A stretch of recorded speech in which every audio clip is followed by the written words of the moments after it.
Hi, my name is Caleb Martin, and I want to thank you for joining me today for my presentation over questionable communication. Today we're going to get into the definition of questionable communication, a few examples of negative questionable communication, and an example of positive questionable communication, when it's okay to do it, and also how to avoid it. So what exactly is questionable communication? In my opinion, questionable communication is any communication that is intended to mislead or misrepresent what you're trying to say to your audience.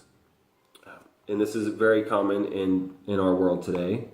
Politicians especially, publicly traded companies will do this to increase their value and overstate their value. The media does it on a daily basis. You don't even know who is telling the truth. And then the healthcare industry will try to sell you anything, even if you don't have, you don't have it. So, but worst of all are the mathematicians. Yes, the mathematicians, especially the statisticians, are the worst. They're the ones that do the studies behind everything that they're trying to sell you here. Anything the politician is trying to sell you, building a wall, the healthcare industry trying to sell you a surgery or a pill that you don't need. And one of the most recent examples I can remember is from the NOAA, which is the National Oceanic Atmospheric Administration.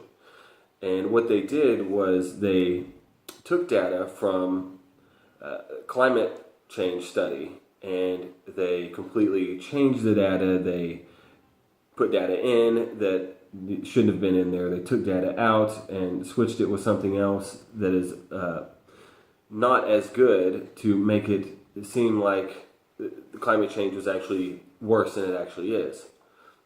And then to top it all off, they didn't store any of the research so that scientists later could come back and study it. So that's one of the main things that they do with statistics is they will change it to benefit whatever they're trying to sell you. And then when is it okay to engage in questionable communication? In my opinion, there's only one time in the public sphere where it's okay, and that is to prevent loss of life.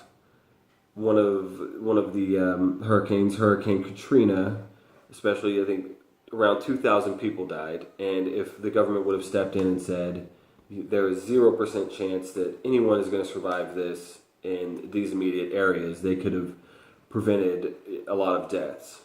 So that's basically the only time that I think in the business or political realm where that should be used. And then one of the best advice I can give you is just don't do it.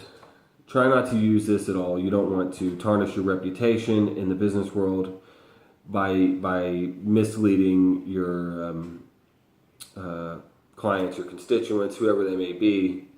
And that is pretty much it. Just don't do it. All right. Thank you for joining me today. Have a good day.